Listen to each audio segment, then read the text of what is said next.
Toi, t'es charismatique par rapport à Michel qui est à côté de toi. Si on en est là aussi, c'est parce que j'ai de la barbe. Ça peut paraître fou ce que je suis en train de dire. Votez pour la meilleure barbe. J'avais cette réputation d'être Gollum en fait.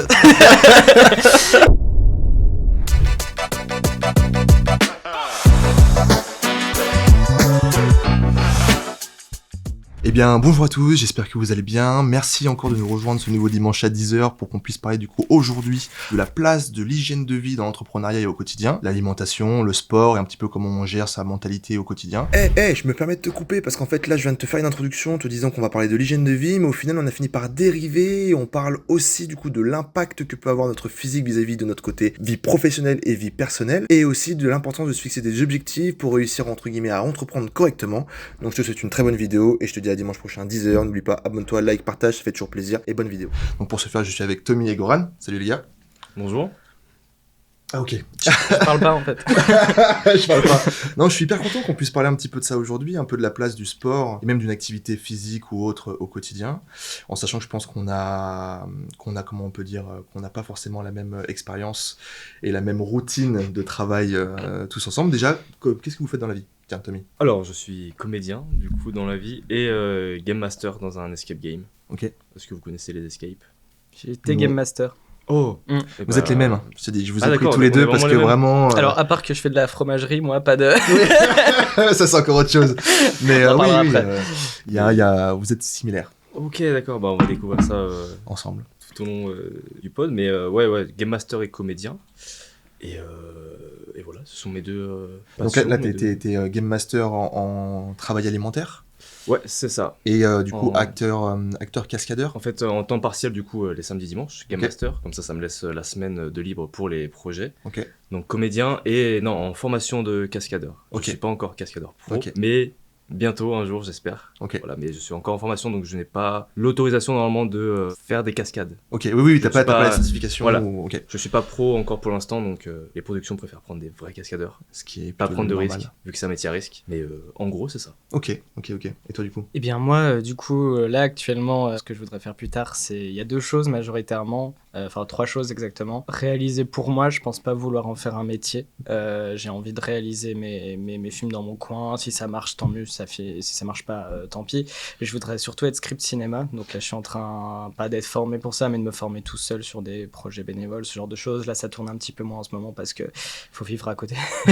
Faut vivre à côté C'est financièrement. pour ça que du coup je fais pas mal de boulot qui ont rien à voir à côté, mais sur des gros contrats en 40 heures. Là c'est tout con, mais je travaille dans une fromagerie, voilà, Ok. pendant en 40 heures juste pour pas pour vivre avec ma copine quoi. Ok.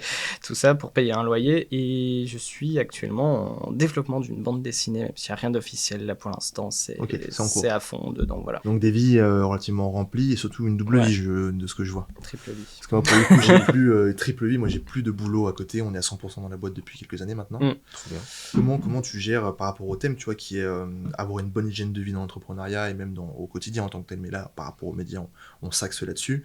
Vous faites du sport un petit peu? Ouais. Vous faites, je suppose que oui, hein. Un petit peu. Un petit peu, comment, à quel rythme, pourquoi, qu'est-ce que ça vous apporte? Est-ce que vous pouvez raconter votre début dans le milieu du sport? Pourquoi vous avez commencé en fait? Ok, bah écoute, je vais commencer du coup. Moi j'ai commencé le sport au fin lycée, parce qu'à l'époque j'étais vraiment très maigre, j'étais vraiment très mince. Ok. Et les gens le remarquaient beaucoup, enfin, ça parlait beaucoup autour, je mange pas assez, je fais pas de sport. C'était vrai. Du coup ça m'a vraiment impacté à l'époque, Ok. donc je me suis mis à faire du sport à la salle. J'ai poussé. Et Et j'ai évolué mais tellement vite, d'une manière incroyable. J'ai bien mangé, j'ai fait du sport. Et du coup, bah, quelques années après, on s'est rencontrés, du coup. Ouais, c'est ça. On s'est rencontrés à l'école, voilà. Et justement, c'est la première fois que tout le monde me faisait remarquer que j'étais musclé. Ah, Et c'est la première fois. oui, c'est la première fois, justement, et ouais, ça m'avait surpris. Ok. Que tout le monde venait vers moi en me disant, waouh, bah, je sais pas si tu t'en rappelles, mais Je me souviens c'est. très bien, oui. Bah, Voilà. C'était Tommy le musclé, quoi. Voilà. En fait, moi, je suis petit de taille, donc ça se remarque plus, j'ai l'impression. Non, puis Vu que je suis t'étais petit. uniforme. En fait, il y avait Ok, un peu ce oui. truc-là. T'étais pas genre, tu sais, le haut bien et puis le bas rien ou inversement. Ok, C'était ouais. uniforme. Et c'était pas trop haut, pas, tu vois. Voilà, c'était ça, mais ouais, c'était d'abord pour le physique et me sentir bien. Ok. Et ensuite, bah, t'y prends goût et ça devient une routine et ça devient enfin t'en as besoin. Après c'était plus pour mon physique. Ok. Genre justement aujourd'hui j'ai beaucoup perdu, mais j'en fais toujours autant parce que ça me plaît et je me sens bien dans ces moments. Tu fais autant de sport qu'avant, mais t'as perdu. Alors Comment? je vais pas à la salle comme avant. Ok. Avant j'allais au moins 6 fois par semaine à la salle. Ok. Aujourd'hui j'y vais que 2 fois. Ok. Mais vu que j'ai la cascade à côté, je dois m'entretenir, mais pas qu'à la salle. Je cours, je dois avoir un bon cardio, Ok. une bonne hygiène de vie justement. Le fait de chuter 100 fois d'affilée, il faut, Faut être solide un peu. faut être solide, il faut avoir du cardio, parce que tu peux chuter 5 fois et tu dois recommencer 95 fois.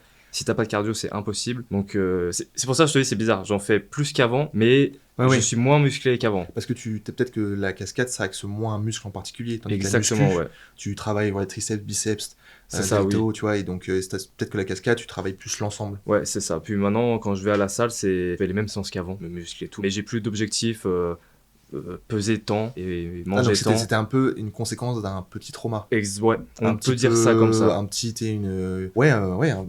trauma, c'est peut-être un mot un peu fort. Pas un trauma, mais comme tu disais tout à l'heure, avant qu'on tourne, tu as parlé du regard des autres. Ouais. Et j'ai vu justement, quand je suis arrivé à l'école, le regard qui avait totalement changé et je me suis senti. J'étais bien. Ok. J'étais bien, alors qu'au lycée, au collège, vraiment le regard était. Pour tout dire, là, je suis en t-shirt. Au collège et lycée, je n'ai jamais été en t-shirt. J'avais toujours un pull. Ah putain, c'est hyper intéressant. Tellement j'avais pas envie qu'on voit mes bras et tout. Aujourd'hui, j'ai grandi, j'ai plus le Oui. même âge. Donc, je m'en fous, entre guillemets. Mais d'autres valeurs, ouais. Ouais, à l'époque, vraiment, pull tout le temps. Et quand j'avais piscine, c'était l'enfer.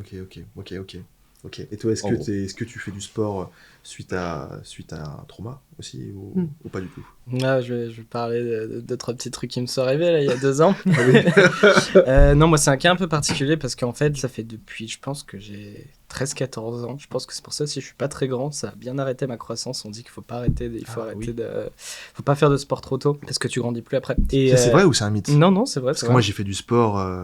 Après, ça dépend des personnes, hein. C'est pas tout pareil, mais de ce qu'on m'a dit, en tout cas, c'est vrai. Ouais, Après, c'est à 14, vérifier, 15 ans, ouais, effectivement. c'est Ça se trouve, c'est juste léger, non? Ça se trouve, pas de chance. Pas de chance. Mais qu'est-ce qui s'est passé? Ouais, en fait, j'ai un oncle un peu survivaliste, on va dire. Taré des arts martiaux, il tire. Bref, c'est le survivaliste américain, vous voyez, qu'on voit dans les films. Et en fait, du coup, il nous a toujours un peu initiés au sport, il nous a donné le goût un peu des arts martiaux, etc. Et moi, ça fait du coup très jeune que je fais du sport, mais vraiment le sport à la maison, et j'allais pas à la salle, bien sûr, à 13 ans. Le mec beaucoup trop chaud. Non, ouais, je faisais mon sport chez moi, mes pompes, mes petites tractions, tout ça, machin. Et en fait, c'est venu assez vite aussi. C'est exactement comme toi, c'est à l'école où je me suis rendu compte que le regard des gens avait beaucoup changé aussi. Parce que c'est là où j'ai vraiment eu ma grosse transition de sport, de physique, n'importe quoi. Et donc ouais, je fais du sport assez quotidiennement. Moi, mon objectif, c'était de prendre de la masse, parce que pareil, je n'arrive pas à prendre 1 gramme. Je peux manger comme un porc. Moi, je suis au milieu, je suis en mode putain. Je ne peux pas prendre 1 gramme, et ça m'a pas mal complexé, parce que du coup, là, il y a 1 mois et demi, j'ai tenté une prise de masse, etc. Ça a un peu marché, mais pas trop. Et pourquoi le sport, etc., pourquoi c'est aussi important pour moi? C'est exactement comme tu as dit, c'est devenu un besoin, mais c'est surtout, je pense que dans le métier qu'on fait, peu importe le poste, même, que ce soit devant ou derrière la caméra, t'es obligé de faire du sport. Les gens qui font pas du sport, que ce soit dans le cinéma ou dans l'entrepreneuriat, dans l'entreprise, pardon, etc. Je sais pas comment ils font.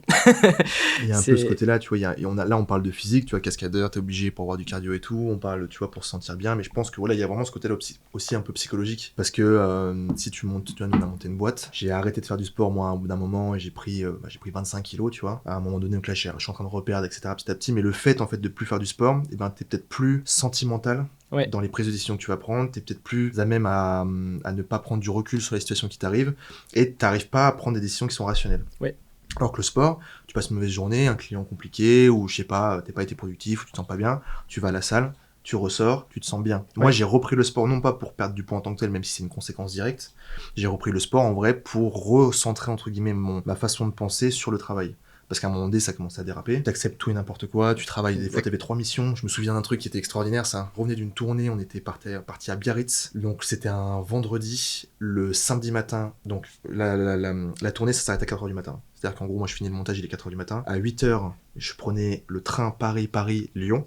donc de Biarritz parce qu'il n'y a pas un direct. Bref, j'arrivais. Après, je suis parti en prestation à l'île Barbe à Lyon pour le coup de midi et demi. J'ai tourné jusqu'à 15h pour un petit truc café-théâtre. Pas café-théâtre, c'était des gens qui faisaient des marionnettes. Bref, il y avait un petit spectacle vivant. Après, à 15h, je suis reparti. Et à 17h, j'ai filmé un gala de danse jusqu'à 20h. Et au moment où j'ai filmé le gala de danse à 20h, au moment où je me suis levé pour récupérer la caméra, ben, je suis tombé en fait. Et je me suis raclé tout le dos en arrière, une grosse brûlure comme ça. Et à ce moment-là, j'ai fait d'accord. Ouais. Là, il y a un vrai problème.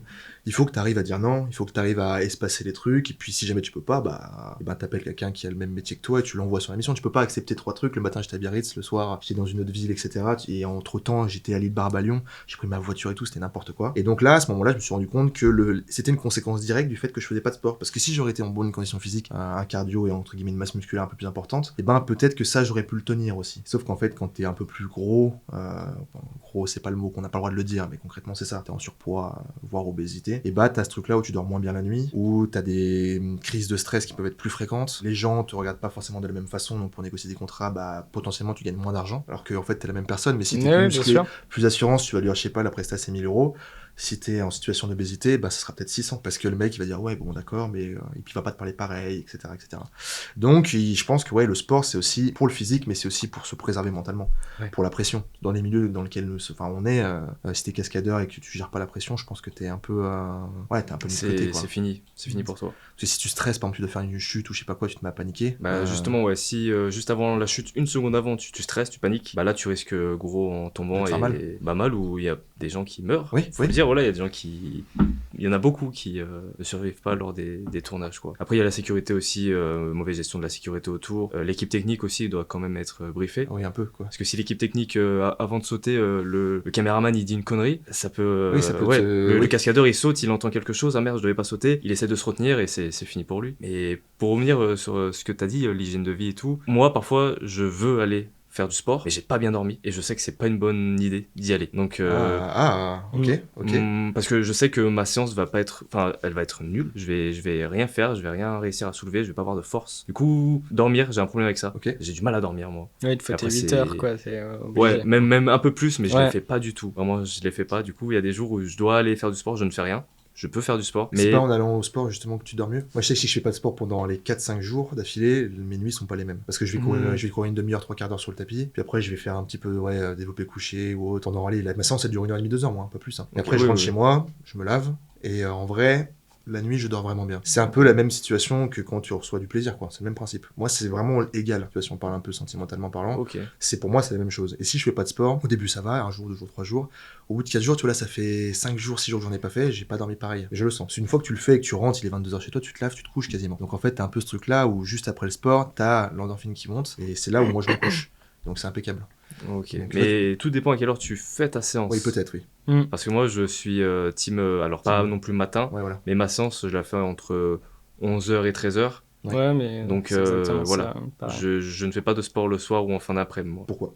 Parce qu'il y a trop de monde. Alors, il y a les secrets, mais les horaires, ça dépend des salles, bien sûr, mais les horaires de la salle, c'est important. T'as des machines qui sont prises, etc., des choses comme ça. Moi, c'est un cas un peu particulier, j'en parlerai après, parce que j'ai eu des petits problèmes de santé. Je pense qu'ils sont importants d'en parler, parce que ça a beaucoup joué ensuite. Après, c'est un cas particulier, mais en gros, aller au matin à la salle, je pense c'est super, parce que ça te booste ta journée, quoi. Ça te réveille et t'es en forme, quoi. C'est pas quelque chose qui va te fatiguer, ça donne de l'énergie, c'est tout pour tenir. Pas le matin non plus, parce que je trouve c'est super important de dormir, quoi, tout simplement. Enfin, moi, j'ai besoin de dormir. Moi aussi, je dors plus que 8 heures, etc. Et après, j'y vais, je me réveille tranquille et j'y vais, quoi. C'est là où vous avez dit tous les deux, je dors 8 heures ou plus si je peux. Vous avez un truc, une fixette là-dessus Alors, non, moi, justement, j'ai besoin de 8 heures au plus, mais je ne dors pas 8 heures au plus. Je dors moins. Et pourquoi ? C'est en rapport avec ton hygiène ou C'est en rapport avec mon hygiène de vie. Alors, déjà, les week-ends, je travaille jusqu'à minuit à l'escape game, du coup, les week-ends. Donc, le temps que je rentre, que je mange, que je me lave, etc. Et le lendemain, je recommence. Du coup, là, c'est vrai qu'à ce moment-là, je dors pas beaucoup, mais en règle générale, je dors pas tout simplement à cause des jeux vidéo. D'accord, ok. Voilà. Je joue pas mal. C'est vrai que je crois que je l'ai jamais dit, ni jamais montré, que ce soit sur les réseaux ou autre. Mais ouais, je joue pas mal. Et ça m'aide aussi à me libérer à fond. Vraiment, là, je crois que c'est ma bulle, encore plus que le cinéma. D'accord, ok. Ah ouais, ok. Donc, voilà. C'est vraiment, là, je suis dans ma bulle, je suis dans mon monde, je me sens bien et à cause de ça, je me couche assez tard. Donc les jeux vidéo empiètent sur ton hygiène de vie, entre guillemets. Ouais. Est-ce que ça devient problématique pour le boulot ou pas? Non, ça m'a jamais posé Toi, tu problème. t'es jamais dit je vais jouer au lieu d'aller faire un casting? Ah non, Voilà. non, j'ai un casting, j'y vais. Ah, oui, Ah voilà. ouais, non, quand même. Ok, Mais- ça, les jeux vidéo, putain, il y a un sujet hyper intéressant parce que tu vois, moi, par exemple, je ne joue plus. Oh. Mais je joue plus, hein. Et c'est même là, vraiment, je le rentre dans l'hygiène de vie. Moi, je suis arrivé à un stade où, ça fait peut-être 7-8 ans que je joue plus. Mais quand j'étais, collège, lycée, j'ai créé une productivité dans les devoirs et dans les tâches à faire pour jouer, quoi. Il y avait vraiment un truc où je rentrais dans le bus, je faisais les devoirs. Il y avait vraiment un peu ce truc-là. Et au final, ça empiétait sur ta vie perso. Et quand je suis arrivé en école sup, même lycée, je me suis arrêté parce qu'en fait, ça empiétait sur les notes, ça empiétait sur les projets personnels. Je commençais à faire des petites interviews à droite à gauche pour me créer un book pour entrer dans la fameuse école en question. Tu vois, vraiment. Ok. Ça avait beaucoup d'impact. et non, les jeux vidéo, moi j'ai complètement arrêté, ça m'a sauvé. Et en fait, parce que moi j'arrivais pas à faire la différence, mais c'est pareil pour le boulot. Moi, l'hygiène de vie, pour moi, elle est un peu catastrophique en tant que telle, parce que c'est soit je fais trop de sport, soit j'en fais pas, soit je bois beaucoup, soit je ne bois pas.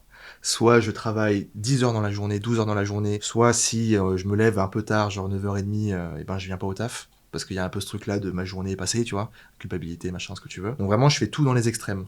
Donc c'est simple, c'était soit j'ai arrêté de jouer, soit c'était fini pour moi. Genre ça allait empiéter sur ma vie, etc. J'allais jouer, si jamais là, en plus, nous on n'a pas de patron, tu vois. Donc si je veux, aujourd'hui je viens pas. Oui, il faut que j'aille jouer un peu, donc je vais jouer, et puis machin. Donc j'ai complètement enlevé ça, je me suis focalisé sur le travail, c'est devenu un peu une addiction aussi. Et le sport, ça aide aussi à couper. Quand tu travailles 12 heures dans la même journée, le soir, le développé couché, il a pas la même gueule. Hein. Je peux t'assurer que oui. Non, c'est un défouloir. C'est un défouloir. C'est un défouloir. Et puis même moi le soir, justement, je crois que tu l'as dit, mais il y a du monde à la salle le soir. Et moi, ça c'est pas possible. Je suis pas dans ma bulle, il y a trop de monde et justement les machines sont prises, tu dois attendre 15 minutes avant de faire prendre une machine, quoi que ce soit. C'est pour ça, moi le soir plus jamais. À partir de 18h, plus jamais. Et vous avez pas acheté des machines? Moi j'ai des développés couchés, j'ai des Larry Scott. Ah si. Alors moi j'ai des machines personnellement et c'est juste que moi je les ai utilisées pendant le Covid, le confinement. Ah ouais. Et aujourd'hui je ne les utilise plus parce que j'ai pas la motivation. Je les vois chez moi, mais j'ai pas la motivation de faire chez moi. J'ai besoin de me déplacer à la salle pour me dire ok, là je fais ma séance. Chez moi il y a trop de choses autour en fait. Ouais. Justement il y a le lit, il y a la télé, il y a les jeux peut-être. Je joue pas en journée. Moi je joue que le soir. Ah, ça va. Ouais, non, je joue que le soir, moi. Okay. Le soir, très tard. Mais je joue que le soir. Non, journée et tout, non, j'ai pas la motivation de jouer. Je me dis non, c'est réservé pour le soir quand je suis tranquille. Et la journée, vous faites quoi du coup? Parce que toi, du coup, tu travailles là? Ouais, voilà, moi c'est des journées de 10h30. Entre midi et 2, je cherche un appart parce que ça rejoint ce que vous avez dit. Je vis dans un 17 mètres carrés, donc j'ai pas de machine. Voilà, donc on vit à 2 dans un 17 mètres carrés. C'est là où c'est très compliqué. Tu dois vraiment remplir ta journée. Pour moi, les journées, je sais pas comment vous les voyez, mais je vois vraiment 8 heures de sommeil, 8 heures de boulot et 8 heures pour toi en gros, parce que ça fait 24 heures en tout. Alors je dis pas dans cet ordre-là, hein, bien sûr, mais tu divises en 3. Là, le problème, c'est que depuis que je suis en 40 heures, moi, ça a tout bouleversé parce que du coup, je fais 2h30 en plus le temps des trajets, bon, c'est pas très loin. Et à la pause où j'ai pas le temps d'entrer chez moi, etc. Donc ça remplit pas mal en fait. Et du coup, ça donne peu de temps et j'essaie surtout de les consacrer à ma vie de couple en fait. Parce que avant, je sais que mon gros problème, c'est que j'étais très addict, très addict au travail. L'époque où j'étais à l'école, je me démenais, mais comme pas possible pour aller dans un maximum de projets, mais jusqu'à en perdre la santé, et ça m'est déjà arrivé. Tellement pas dormir que je voyais des hallucinations, mais des vraies hallucinations. Ouais. Genre vraiment, il y a une fois, j'étais sur un tournage et je voyais du lait qui coulait du plafond comme ça. Genre. Mais pour de vrai, je le voyais, tu vois, j'étais... Enfin, bref, des trucs de dingue. Et sauf que ça a toujours été ma façon d'être. Et je me suis toujours tué au travail parce que c'était ma passion, etc. Aujourd'hui, c'est très différent parce que j'ai la vie de couple. Et la vie de couple, bah, ça bouleverse tout parce que tu dois donner du temps, ce qui est normal. C'est la priorité, quoi. Pour moi, c'est la priorité numéro 1. Et j'ai mis beaucoup de temps à le comprendre. Et du coup, bah, on a eu des moments très difficile parce que j'étais trop addict au boulot. Et après, ce qui m'a fait changer, c'était peut-être une bonne chose aussi. À un moment, voilà, où il y a deux ans, j'étais très sportif, etc. Et je sais pas pourquoi, j'arrivais plus à tenir le rythme. Petit à petit, ça s'est vraiment... je pouvais à peine bouger sans déconner, donc je me suis dit est-ce que je fais un burn-out, un truc comme ça. Et en fait à un moment je suis allé faire une prise de sang et en fait j'ai eu une mononucléose mais genre super vénère. Un niveau de mononucléose qui était complètement extrême, en fait, qui a fait que normalement, je sais pas si vous voyez la mononucléose, ça dure, on dit que ça dure max 2 mois, tu vois. En général, t'es fatigué, tu dors pendant 14 heures, des fois. Moi, ça a duré 1 an et demi. Parce que la bactérie, en fait, qu'il y a dedans n'est pas partie, en fait, tout simplement, ça ne se guérit pas comme ça, en fait. Et la bactérie qui fait que t'es fatigué, enfin, je sais pas si on dit bactérie, je me souviens plus, mais qui fait que tu restes fatigué, ben, est resté là. Mais j'étais plus contagieux ou quoi que ce soit, etc. Mais du coup, ben, ça a duré pendant 1 an et demi et ça a été très dur. Et aujourd'hui, je sais que j'en souffre encore. Niveau sommeil, c'est pour ça que tu disais, est-ce que vous avez un truc pressé avec le sommeil? Si je dors moins de 8 heures, c'est peut-être psychologique. Après, je suis éclaté le reste de la journée. C'est horrible. Ok, et là, une fois que cette maladie, entre guillemets, est passée, ouais. Le sport t'a aidé à... Alors, le sport a aidé, mais je sais que j'en ai discuté pour voir si j'étais un peu le seul dans le cas. Ça fait très les alcooliques anonymes, mais j'en ai discuté avec d'autres personnes qui ont eu une mononucléose. J'en ai connu une qui, pareil, bosse dans le cinéma, mais à un niveau professionnel, pas comme moi. Ça fait 3 ans que ça dure et c'est toujours pas arrêté. J'en ai connu une autre, pareil, pendant 6 mois, donc c'était un peu plus court. Mais les deux m'ont dit, ouais, après, t'es plus jamais le même.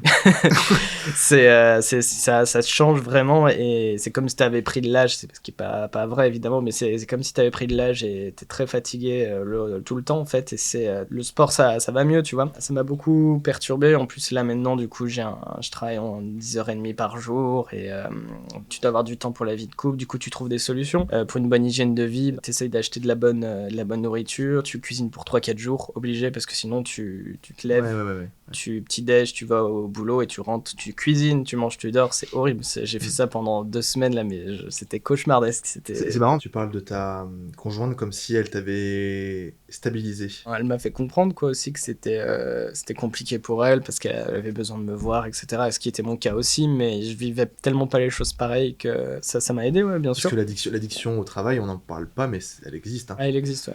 C'est, je sais pas si t'as déjà été addict au boulot ou quoi, mais il y a vraiment ce truc-là de, ça peut devenir, j'en parlais déjà dans un autre épisode, de ce truc-là, moi j'étais prêt à accepter tout, pas forcément pour de l'oseille en plus, juste accepter parce que, et remarque en même temps je peux pas en vouloir parce que c'est grâce à ça qu'on en est là, tu vois. Oui.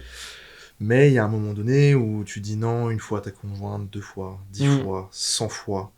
Moi j'ai de la chance, ça fait 5 ans que je suis avec, donc elle me connaît, et puis de toute façon, dès le début je l'avais expliqué. Moi c'est simple, voilà, l'anecdote qui est folle par rapport à ça, c'est que j'avais une autre conjointe à l'époque, ça avait duré 2 ans, 2 ans et demi, et après je suis tombé avec ma nouvelle femme du coup à l'heure actuelle, et la condition, quand je suis arrivé, écoute bien, pour dire le côté un peu psychopathe, c'est je suis arrivé avec elle, et je lui ai dit écoute, voilà, moi, j'ai ça comme projet, j'ai ça, donc on avait monté la boîte un peu, tu vois, c'était en train de stabiliser.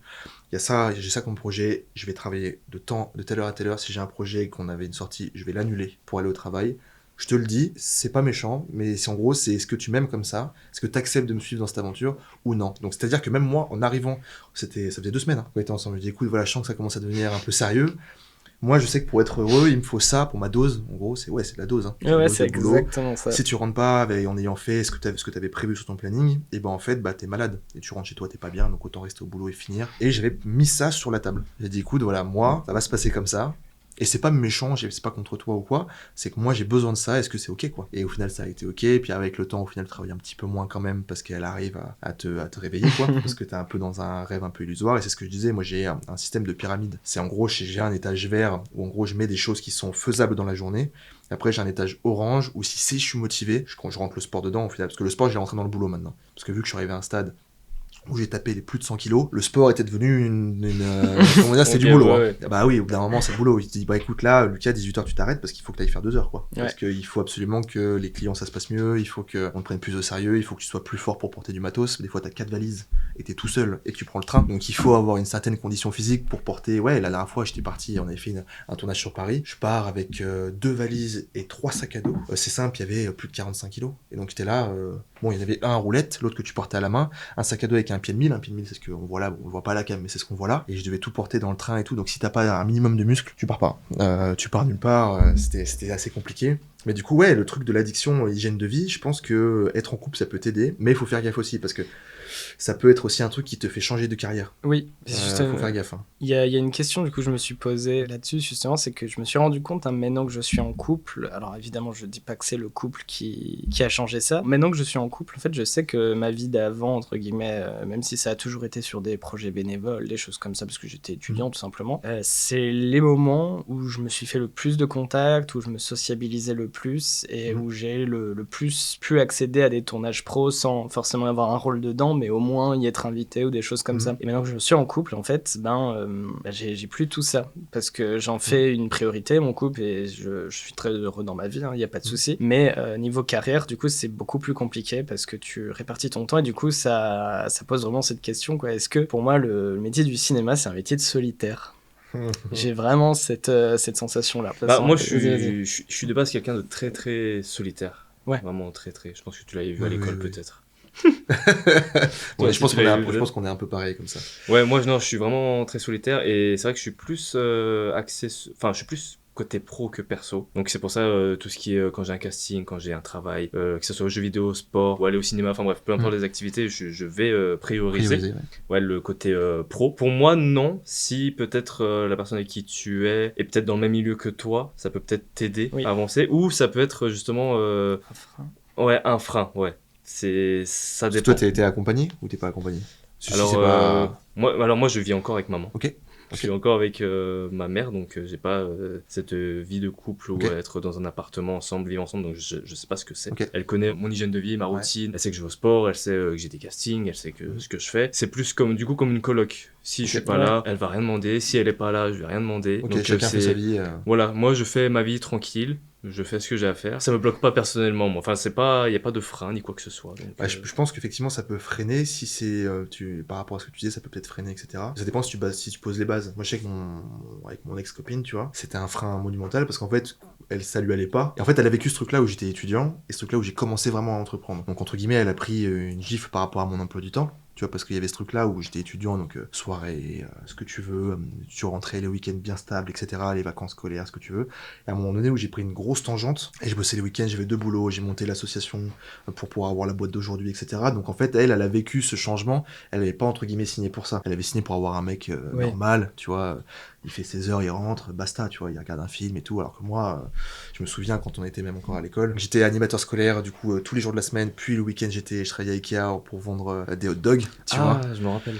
Donc j'avais ça, plus l'association, et à côté de ça, il y avait l'école, donc j'étais dans un état où en gros, même le soir, j'arrivais, 18h, j'allais bosser à l'école primaire, je rentrais, on faisait les devoirs qu'on avait pour l'école, mais moi, ils nous donnaient ça, j'en faisais ça pour essayer, entre guillemets, d'avoir plus de compétences et tout. Et après, je faisais du sport. Donc, je me couchais tous les jours à 1h du matin. Donc, quand tu vis avec ta conjointe et qu'elle s'endort tous les jours avant toi, ça pose problème. D'un moment, ça pose problème. Totalement, ouais. Mais c'est pour ça qu'avec cette expérience-là, quand je suis arrivé en tout cas avec ma nouvelle conjointe, j'ai posé le cadre. Et est-ce que c'est bien mal? En fait, c'est pas à moi que ça regarde, vu que tu poses un cadre. Oui, c'est une discussion. Moi, il me faut ça pour être heureux, t'acceptes, et je t'aime. Petite déclaration. Non, mais il y a vraiment ce truc-là, donc je pense que ça peut, toi, pour revenir à ce que tu disais sur le fait qu'avec ta conjointe, du coup, tu fais plus ces tournages un peu bénévoles, je pense qu'il va falloir reprendre. Alors, en fait, c'est pas que je les fais plus. La différence aussi, comme toi, tu vis toujours chez ta maman, etc. Et moi, je vis ensemble aussi, c'est que du coup, avant, j'étais pareil. À l'époque où je faisais du bénévole, je vivais chez ma mère. Et en fait, j'avais pas de loyer à payer, tout simplement. Ça, c'est le truc qui change. Tout aussi, c'est tout bête. Bon, on n'a pas un loyer très cher, mais du coup, tu dois bosser. Et le milieu du cinéma, moi, je le vois comme ça, en tout cas, vis-à-vis de ce que je veux faire, donc script, cinéma. C'est que, c'est du petit à petit. En fait, si tu veux viser de l'intermittence, par exemple, tu rentres pas d'un coup comme ça, sauf si t'as vraiment un contact qui te fait rentrer à chaque fois. Ça, c'est déjà arrivé pour une amie à moi. Elle bosse sur Walking Dead maintenant. Wow. Et, c'est un autre débat. Je rigole. Les contacts. Si t'as pas ce contact, je pense que tu dois vraiment faire cet effort. Tu dois aller principalement à Paris, tu peux aller aussi dans d'autres villes, mais Lyon, c'est pas forcément la ville où il y a le plus d'endroits. Et du coup, ça te prend énormément de temps. Et si t'as un loyer à payer, t'es obligé de travailler à côté. Et comme on a beaucoup de projets, on veut partir d'ici 2 ans au Canada, on voudrait d'abord avoir ce milieu d'intermittence prêt pour une fois qu'on aille au Canada, qu'on y entre plus facilement dans ce milieu-là. Comme ça attendait si pas mal mal là-bas. C'est compliqué parce que t'as le loyer à payer, tu rentres pas tout de suite. Donc c'est pour moi, en fait, si tu veux trouver cet équilibre couple, vie de travail, etc., c'est vraiment du petit à petit. Tu dois faire des objectifs et tu dois voir ta vie sur des années. Oui, bah oui. C'est-à-dire là, premier objectif, il n'y a rien de cinéma, moi c'est déménager par exemple. Ensuite, une fois que j'ai déménagé, je change de boulot, je retourne en 35 heures. À partir de là, je peux me mettre dans l'intermittence, etc. Petit à petit, s'il faut prendre un peu moins de temps, il faut aussi prendre quelques mois pour mettre de l'argent de côté, pour pouvoir te mettre sur l'intermittence et pouvoir payer ton loyer. C'est sur des années en fait, je pense. Est-ce que ce truc-là, vous avez pas... Parce que ça fait parce que j'ai cette discussion avec beaucoup de monde. Nous, je sais que si on en est là aussi vite... c'est parce que dès la 2e année de l'école, j'ai commencé pour le coup, moi, à monter l'association. Et du coup, en gros, j'ai anticipé 2 ans avant la sortie de l'école, mon entrée dans le milieu pro, et en vrai, heureusement, parce que je suis arrivé au début, comme tout le monde, t'as pas d'oseille, hein. Donc, bien sûr. Comment tu te positionnes, j'ai continué aussi à faire un petit peu des boulots à droite à gauche, mais je sais qu'il y a des gens avec qui j'ai pu discuter, qui ont attendu, ils ont dit, ouais, moi je m'occupe de mon diplôme, ils ont attendu la sortie d'école pour commencer à se projeter dans le futur. Pour moi, c'est une erreur, principalement, enfin, moi je peux que ne pas être d'accord avec ce point de vue, vu que moi j'ai pas fait ça. Et moi, au bout de, dès le début de la 2e année, t'as une asso, bon là-bas c'était faire de la log de matos. C'est ça le principe de l'asso, donc on a changé, on est parti en boîte de prod, etc. Mais t'étais venu à un de nos événements et tout. Je me souviens du site. Je m'en souviens très bien, mais tu vois, c'était un peu le premier pas dans l'entrepreneuriat, mais on était étudiants, quoi. Et moi, je vois des gens qu'on connaît très bien, avec mes collègues et tout, et ben, ils ont été dans ce truc-là de un peu l'école, tu vois, on se laisse aller, on fait ces trucs qui sont pas tous comme ça, hein, mais on se laisse aller, je me concentre sur l'école, mais en fait, si tu te concentres que sur l'école, ça ne suffit pas, parce que l'école va pas t'apporter d'argent et de contrat. Et nous, on a eu cette vision un peu plus futuriste, où on s'est dit, bah ok, mais sur 5 ans, jusqu'à où on veut aller, etc., et c'est comme ça qu'on en est arrivé là. Donc, vous, est-ce que vous avez anticipé un peu la sortie d'école? Est-ce que non? Non, mais c'est intéressant. Alors, du coup, moi, je suis pas du même avis. Ah. Du coup, c'est bien moi, ça. je vis le moment présent. Tu vois, je me projette pas du tout. Je sais pas où je serai demain, ni dans un mois, ni dans un an. J'en sais rien du tout. Ok. Quand j'étais à l'école, je savais pas ce qui allait se passer. Tu vois, je suis parti. Je pensais changer de milieu, rester dedans. Et je me suis vraiment laissé aller. Et comme toutes les formations que j'ai fait, les stages que j'ai fait, les tournages que j'ai fait, même le sport. Tu vois, aujourd'hui, toi, tu m'as dit, viens, on fait un podcast. Ok, let's go. Demain, je sais pas ce que je vais faire. Je sais pas s'il y aura un casting qui va venir. Je suis en formation pour être cascadeur. Mais le but ultime n'est pas d'être cascadeur et de faire de la cascade. Là, pour l'instant, je suis en formation. Et le jour où je serai cascadeur, je verrai si ça va m'apporter quelque chose, si je vais faire de la cascade ou pas. Tu vois, même l'école, tu vois, j'ai voulu être comédien, mais je ne savais pas si j'allais le faire ou vraiment le devenir. Et je pense que c'est une peur. J'ai peur de me lancer un objectif, tu vois, de me dire, vas-y, dans 5 ans, je tourne dans un gros film. Okay. Et que dans 5 ans, objectif pas atteint et d'avoir des regrets, tu vois. J'ai peur de regretter toutes les formations, les stages, l'argent que j'ai mis dedans. J'ai peur d'avoir un gros regret et de me dire, en fait, je vais finir avec un job alimentaire, tu vois, toute ma vie. Et si ça arrive, j'aurai pas de regret parce que je me suis dit, j'ai vécu le moment présent, j'ai fait ça pour moi et pas pour un objectif. Et je pense que j'ai peur de pas les atteindre et de me dire, ok. Mais comment tu gères ton hygiène de vie du coup? T'as pas de planning en fait? Non, j'ai pas de planning. Avant, j'en avais un, justement, quand j'allais à la salle et tout. Aujourd'hui, vraiment, j'en ai pas. Même niveau alimentation, je mange ce que j'ai envie de manger. J'ai pas ce problème, je peux manger, je prends pas de poids. Je peux vraiment manger beaucoup, je prends pas de poids. Par contre, moi, mon problème, si j'arrête de faire du sport pendant 2 semaines, je perds absolument tout. En 2 semaines, vraiment, je peux tout perdre. Par contre, je reprends tout en 2 semaines. Mais tu vois, si je fais pas de sport là pendant 2 semaines, je perds, même si je mange, je perds 3 kilos, 3-4 kilos de muscles, tu vois. Moi, ça va très très très vite. Ok. Je reviens sur ce que tu as dit là juste avant, la peur de fixer des objectifs. Je comprends totalement, mais il y a un peu ce truc-là de... Moi, j'ai toujours fixé des objectifs en fait. J'ai toujours fait ça. Je pense que juste je sais pas si c'est une peur, mais ça dépend des personnes, parce que j'en connais plein aussi des personnes qui, pareil comme toi, se fixent pas, ils vivent le moment présent, et je trouve ça très bien aussi, parce que je pense que c'est juste une manière de voir les choses en fait, et il y en a qui réussissent comme ça, tu vois. Et moi je sais que je peux pas, parce que je sais que je vais finir sur mon canapé avec une bière, le ventre à l'air, tout ça. C'est pour ça que je me fixe ça, vraiment.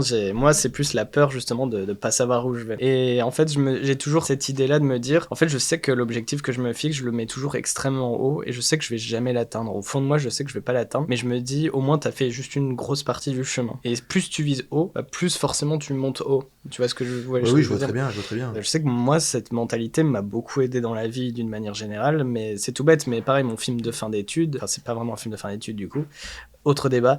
Et c'est un film que j'ai fait à la fin de mes 3 ans à l'école. Et de base, je voyais le film sur 1 an et demi de travail. Au final, ça s'est étalé sur 4 ans. Et là, il est fini depuis peu. Et j'ai bossé pendant 4 ans acharné comme un malade le plus possible dessus. Parce que voilà, j'avais cet objectif en tête et je l'ai jamais tenu. Les deadlines, elles reculaient. Mais j'ai appris tellement de choses. Je sais que je referai pas les mêmes erreurs, tu vois. Et du coup, le fait de m'être posé un objectif, ça a sauvé le film parce que je sais que c'est pas tout le monde autour de moi, en tout cas des gens qui auraient tenu, quoi. Parce que ce truc-là, t'as dit ce qui te faisait peur, toi, c'est de dire dans 5 ans, si j'arrive pas, machin. Mais nous, on n'a pas de date. Tu vois ce que je veux dire? C'est un objectif sans date, sans deadline. Ah, Ok. oui. Tu vois, en gros, nous, je sais qu'on y arrivera. De toute façon, c'est ce que je dis à mes collègues. Je ne m'arrêterai jamais.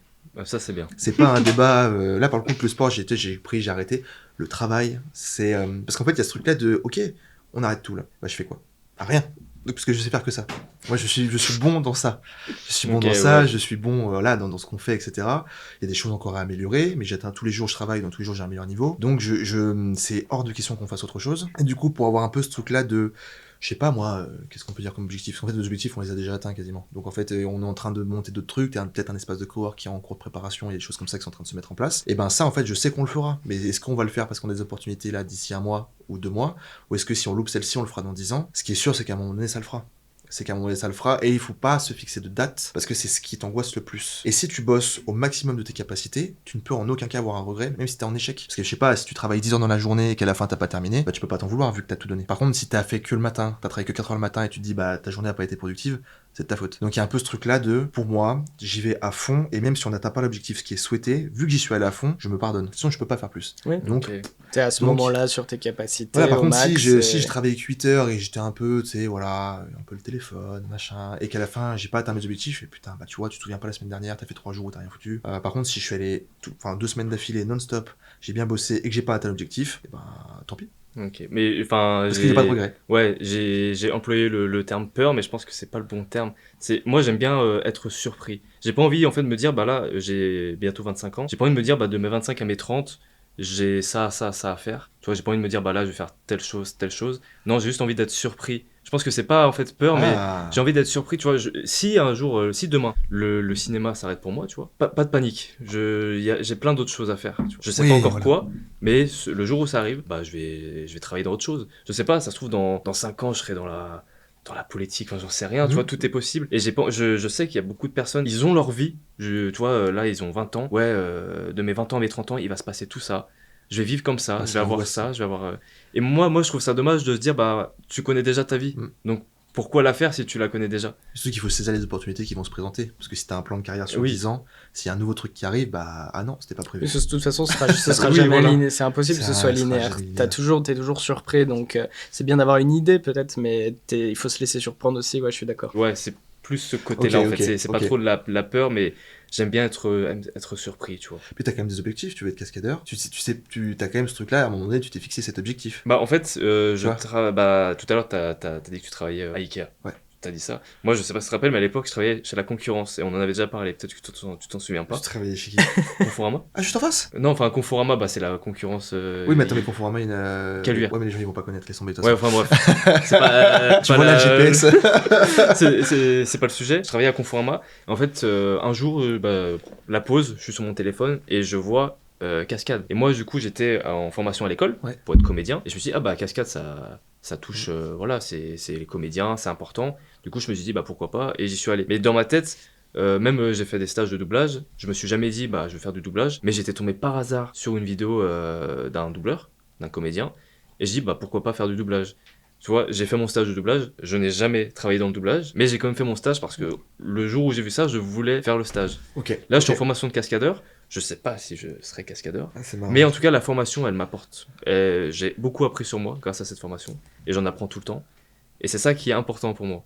C'est pas le but final. En fait, c'est le voyage qui compte, pas la destination. Yes, exactement. Voilà, on va pouvoir le mettre, ça. En gros. Et c'est vrai, ça. Et ça, j'ai mis longtemps à le comprendre, ça, par exemple. J'ai aussi, quand j'ai terminé mon film, j'ai fait, ok, ça fait 4 ans que je bosse dessus, voilà, je l'ai fini. Et en fait, je me suis rendu compte que le moment le plus intense, c'était quand il y avait toutes les catastrophes, tout ça. C'était vraiment tous les problèmes. Mais oui, parce qu'en fait, tu te dépasses et du coup, si tu y arrives, t'as géré mais des trucs de malade au final. Et moi, c'est ce qui m'est arrivé pour mon projet. Je me suis rendu compte, j'ai fait, putain, ça y est, je pourrais refaire ça. Mais Mais voilà, maintenant que je l'ai fini, j'ai pas la grande émotion de l'avoir terminé. J'étais content, j'étais super satisfait, mais c'était le voyage en fait, c'était la construction quoi. C'est ça qui est génial. Je pense, ouais. Je pense que c'est ce qui est le plus long. Parce que le résultat, ça dure 10 minutes. Hein. Oui. Donc en fait, les gens ils comprennent pas, mais tu sais, en mode comment tu vis l'aventure, ouais. Parce que si tu as un super résultat, mais que tu t'es détruit la santé, c'est ce que j'ai fait, hein. Nous on en est là, mais tu vois, là il y a ce truc-là, là tu vois, on a les locaux, les machins, on est au Pôle Pixel, un beau réseau de cinéma à droite à gauche de partout. Mais j'ai tapé les 102 kilos il y a 1 an et demi. J'ai perdu beaucoup d'amis, parce qu'on se voyait plus, mais c'est la distance, tu vois. Il y a pas de malaise, mais tu vois. Beaucoup moins, tu vois, on s'est pas vu depuis 6 ans, tu vois. Je dis pas qu'on était les meilleurs amis du monde à l'école, mais tu vois, il y avait un feeling, tu vois. T'es une des rares personnes que je retiens de cette école et on aurait pu entretenir le lien, je l'ai jamais fait, tu vois. J'ai jamais fait non plus. Mais tu vois, mais pour plein d'autres gens, tu vois, et ce truc là on en est là, super. Mais j'ai pris 25 kilos, j'ai perdu du monde. J'ai pas fait de vacances pendant quelques années, j'ai investi beaucoup d'oseille, et en vrai, ça, je regrette pas pour le coup. Mais je pense que c'est obligatoire, ce truc-là, où au début, si tu veux arriver vite à un résultat, obtenir une certaine notoriété, entre guillemets, dans le taf, t'es obligé de faire plus que la moyenne. Si toi, tu fais ça, et si moi je fais ça plus ça, mathématiquement, si je le fais avec le plaisir, le cœur et tout ce que tu veux, je suis censé, au bout d'1 an ou 2, avoir un résultat qui est différent. Sauf si t'es pistonné, sauf si machin, ce qui n'est pas notre cas. C'est encore un autre sujet. Mais, parce qu'il y en a qui vont beaucoup plus vite. Mais il y a un peu ce truc-là, tu vois, l'hygiène de vie, faut pas la négliger, mais faut pas non plus se bloquer vis-à-vis de ça. Il y a des gens qui se lancent, ils ont un conjoint, une conjointe, ils ont leur alimentation full, ils dorment 8 heures, sinon ils sont pas bien, etc. Moi j'ai vu des gens qui ne seraient jamais partis en tournée parce qu'il fallait dormir 5 heures, parce que justement ils auraient pas encaissé le truc. Sauf que tu ne peux pas refuser un contrat comme celui-ci, parce que ça va te propulser. Donc il faut réussir à équilibrer. Oui, exactement. Et je pense que c'est le plus compliqué. Oui, parce que voilà, moi je disais pareil, j'ai besoin de mes 8 heures, mais jamais je refuserais de dormir 2 heures une nuit si je dois aller dans un endroit, tu vois. Ça, t'as l'adrénaline qui monte et t'y vas, c'est tout. Enfin, y a rien qui t'arrête.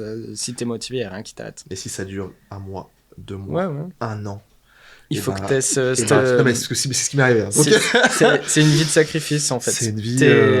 C'est bien d'avoir un équilibre, et je pense que c'est hyper important d'avoir une routine. Je pense que t'es obligé au niveau du sport, je parle, tout ça, etc. Temps de détente, comme je disais, 8h. Bon, là, c'est très exagéré. C'est très exagéré, mais je suis absolument pas cadré, mais c'est ce que j'essaye d'atteindre, entre guillemets. Mais t'as forcément, je pense, cette notion de sacrifice à avoir, et justement, si tu vis en couple, il faut que, comme tu disais, tu poses les bases directes, et tu dis peut-être que je vais partir en 1 mois à Paris là, etc.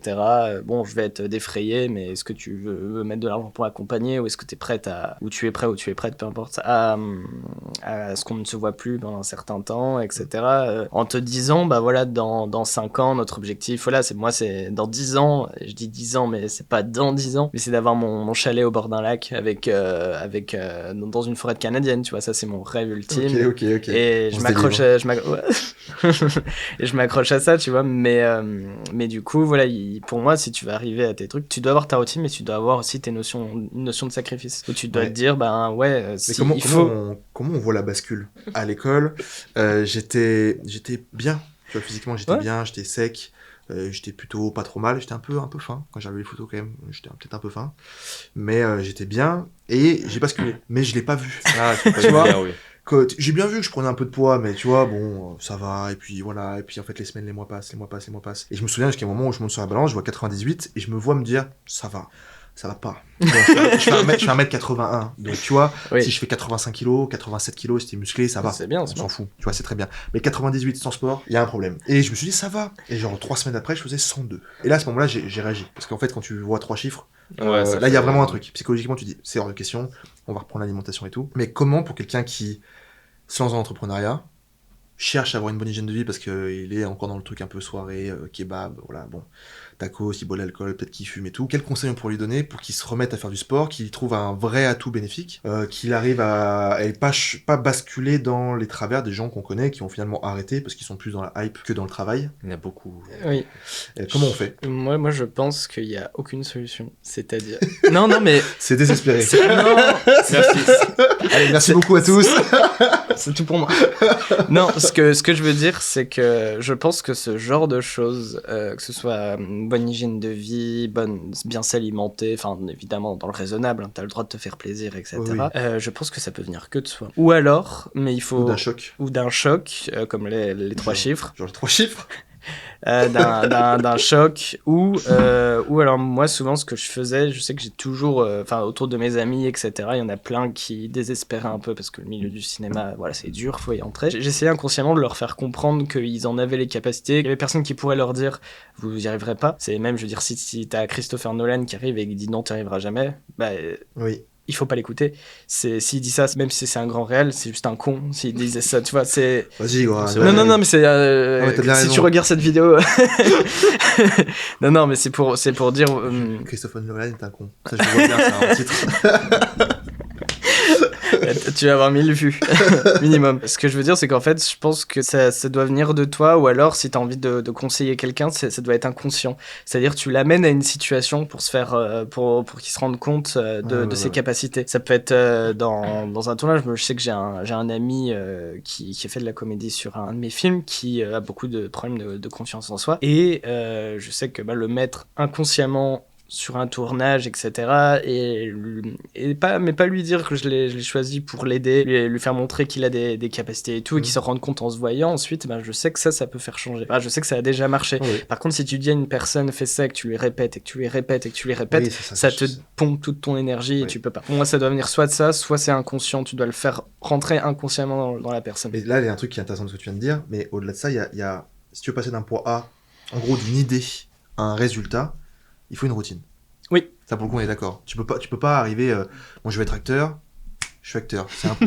Non, ouais, ça marche pas comme ça impliqué. Ouais. En vrai, il faut une petite routine. Tu dis, ok, tu vois, qu'est-ce qu'il y a à dire, peut-être que ça peut être une corde à mon arc, etc. Peut-être que voilà, nous on veut faire ça. Peut-être que tu vois, un podcast, pourquoi ? Ok, on a ça en tête.